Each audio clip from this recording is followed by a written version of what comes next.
Hello cinema ప్రేమికులారా, Ranveer Singh act చేసిన Dhurandhar movie వచ్చిన తర్వాత అందరూ రా ఏజెంట్స్ గురించి, కరాచీ ఆపరేషన్స్ గురించి, అండర్ కవర్ మిషన్స్ గురించి మాట్లాడడం మొదలైంది. అసలు ఇది రియల్ స్టోరీయా, అందరూ అనుకుంటున్నట్టు మేజర్ మోహిత్ శర్మ లైఫ్ ని బేస్ చేసుకుని సినిమా తీసారా? ఇవన్నీ విషయాలు తెలియక ఒక కన్ఫ్యూజన్ లో ఉన్నారు. వీటన్నిటి గురించి ఒక క్లారిటీ రావాలంటే ముందు కరాచీలో జరిగిన కొన్ని విషయాల గురించి తెలుసుకోవాలి. నిజమైన కరాచీలో జరిగింది గ్యాంగ్స్ మధ్య గ్యాంగ్ వారే కాదు, అది అంతకు మించిన కథ.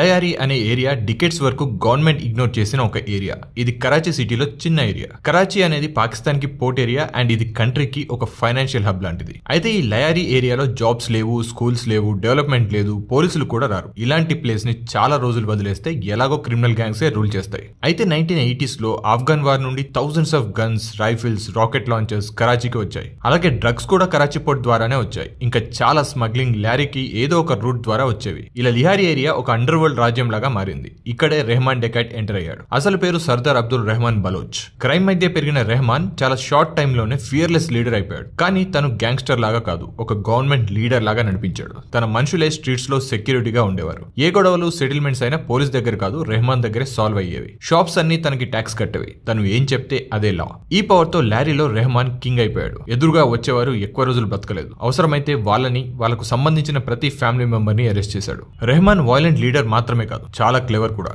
లోకల్ ఫుట్బాల్ టీమ్స్ కి స్పాన్సర్ చేసేవాడు, ఫ్యూనరల్స్ అండ్ వెడ్డింగ్స్ కి డబ్బు ఇచ్చేవాడు, ఫ్యామిలీస్ ని సపోర్ట్ చేసేవాడు. అయితే రెహమాన్ కి షాడోలో ఇంకో మాస్టర్ మైండ్ ఉన్నాడు. అతనే మేజర్ ఇక్బాల్, అంటే గోస్ట్. ఇతన్ని బేస్ చేసుకునే దురంధర్ మూవీలో అర్జున్ రాంపాల్ ప్లే చేసిన క్యారెక్టర్ ఉంటుంది. ఇండియాలో జరిగిన 26/11 అటాక్స్ కేసులో డేవిడ్ హెడ్లీ అనే టెర్రరిస్ట్ ఇక్బాల్ పేరు చెప్పే వరకు అసలు ఇక్బాల్ గురించి ఎవరికి తెలియదు. అయితే ఇక్బాల్ గన్స్ మాత్రం హ్యాండిల్ చేయడు. మనీ ట్రాన్స్ఫర్, ఇన్ఫర్మేషన్ గ్యాదర్ చేయడం, లాజిస్టిక్స్ ని హ్యాండిల్ చేయడం, ఇవి మాత్రమే చేస్తాడు. ఇంకా ఈ అండర్వుడ్ లో హుస్సేన్ బలోచ్, కామన్ గా ఉజైర్ బలోచ్ అంటారు. ఇతను మరియు బాబా లాడ్లా అనే గ్యాంగ్స్టర్స్ కూడా ఉన్నారు. హుస్సేన్ ఒక ఎడ్యుకేటెడ్ పర్సన్. పొలిటికల్ గా గానీ స్ట్రాంగ్ రిలేషన్స్ ఉన్నాయి. ఎంత పెద్ద వ్యక్తులతో అయినా మాట్లాడి ఒప్పించే స్కిల్ కూడా ఉంది. ఇక బాబా లాడ్లా హుస్సేన్ కి ఆపోజిట్. తను brutal person. Shooters and drug routes పై ఫుల్ కంట్రోల్ ఉంది. స్టార్టింగ్ లో ఇద్దరు కలిసి లారీని స్మాల్ కంట్రీ లాగా నడిపించారు. ఇక్కడే Dhurandhar cinema and real Karachi కలుస్తాయి. సినిమాలో హంజా అనే రా undercover agent Karachi underworld లో కలిసిపోయి అక్కడ ఉండే నెట్వర్క్ ని లోపల నుండి బ్రేక్ చేస్తాడు. ఇది చాలా మందికి మేజర్ మోహిత్ శర్మని గుర్తు చేసింది. ఈ క్యారెక్టర్ మోహిత్ శర్మ మీద బేసా అనే రూమర్స్ కూడా వస్తున్నాయి. బట్ నిజం ఏంటంటే మేజర్ మోహిత్ శర్మ చేసిన మిషన్స్ అన్ని కూడా ఇండియన్ కాశ్మీర్ లోపలే.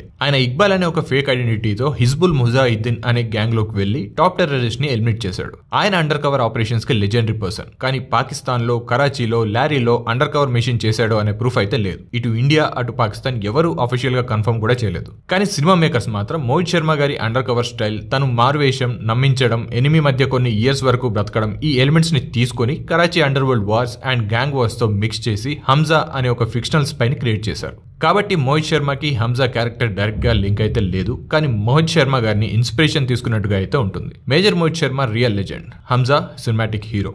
ఇక రియల్ వరల్డ్ లోకి వస్తే రెహమాన్ చనిపోయిన తర్వాత లారీ 2 పార్ట్స్ గా స్ప్లిట్ అయ్యాయి. హుస్సేన్ బలోచ్ ఒక సైడ్ అండ్ ఇంకోటి బాబా లాడ్లా సైడ్. స్ట్రీట్స్ అన్ని యుద్ధ భూమిలాగా మారిపోయాయి. రాకెట్ లాంచర్స్, ఏకే రైఫిల్స్ ని ఏదో బొమ్మ టాయ్స్ లాగా వాడేవారు. ఈ ఇంటర్నల్ వార్ తో గవర్నమెంటే షేక్ అయిపోయింది. ఇంటర్నేషనల్ గాను ప్రెషర్ పెరిగింది. ఫ్రాన్స్ యొక్క FATF ఫోర్స్ మరియు గల్ఫ్ కంట్రీస్ పాకిస్తాన్ గవర్నమెంట్ కి ఆ గ్యాంగ్ వార్స్ పై యాక్షన్ తీసుకోమని ప్రెషర్ పెట్టారు. ఇక పొలిటికల్ పార్టీస్ కూడా లారీకి దూరం అయ్యాయి. మనీ రూట్స్ అన్ని తగ్గిపోయాయి. దాంతో లారీ గ్యాంగ్స్ వీక్ అయ్యాయి. పాకిస్తాన్ మిలిటరీకి ఫుల్ పవర్ ఇచ్చారు. ఇక వాళ్ళు terrorist houses, drug dense, gang leaders ని అరెస్ట్ చేయడం స్టార్ట్ చేశారు.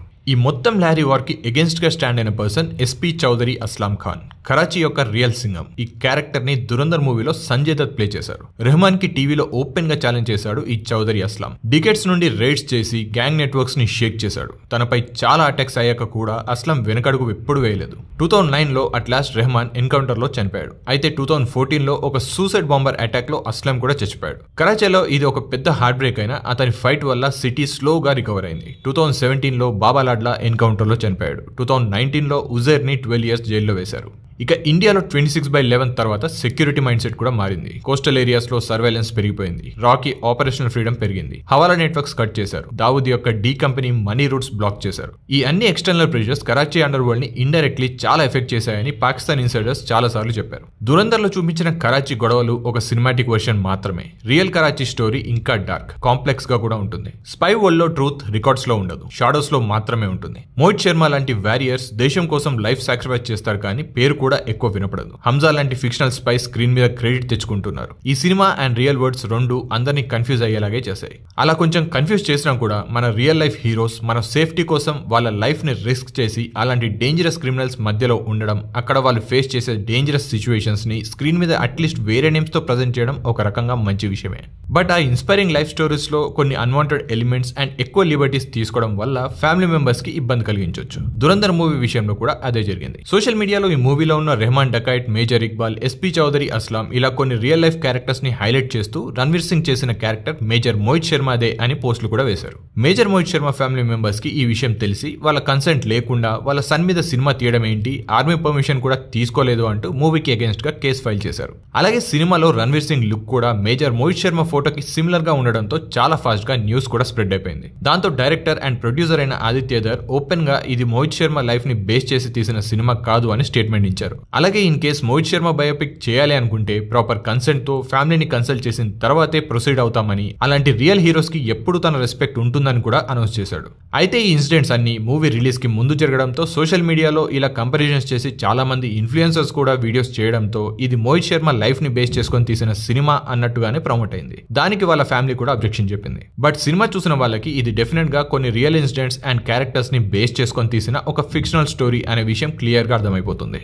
ఏది ఏమైనా బాలీవుడ్ లో చాలా రోజుల తర్వాత ఒక వర్తీ థియేట్రికల్ సినిమా అయితే వచ్చింది. కొన్ని brutal action scenes, lead actors అందరి పవర్ఫుల్ పర్ఫార్మెన్సెస్ కూడా సినిమాకి చాలా ప్లస్ అయ్యాయి. ఎస్పెషల్లీ రెహమాన్ డకైట్ గా చేసిన Akshay Kumar performance next level అసలు. సో ఇప్పటికీ ఈ సినిమా చూడకపోతే వెంటనే చూసేయండి. లెంత్ కొంచెం ప్రాబ్లం అనిపించినా ఓవరాల్ సినిమా బాగా రాగా ప్రెజెంట్ చేసిన విధానం బాగుంది. దీని పార్ట్ 2 రిలీజ్ డేట్ కూడా అనౌన్స్ చేశారు. అది మార్చ్ 2026 లో రిలీజ్ అవుతుంది. సో ఇంకా లేట్ చేయకుండా అస్సలు మిస్ అవ్వకుండా ఈ సినిమా ఫస్ట్ పార్ట్ ని వెంటనే చూసేయండి. అలాగే ఇలాంటి వీడియోస్ మీ ముందుకు తీసుకురావడానికి మేము పెడుతున్న ఎఫర్ట్స్ నచ్చితే వీడియోకి లైక్ కొట్టి ఛానల్కి సబ్స్క్రైబ్ కూడా చేసుకోండి. మళ్ళీ ఇంకో వీడియోతో కలుసుకుందాం. అప్పటిదాకా బై.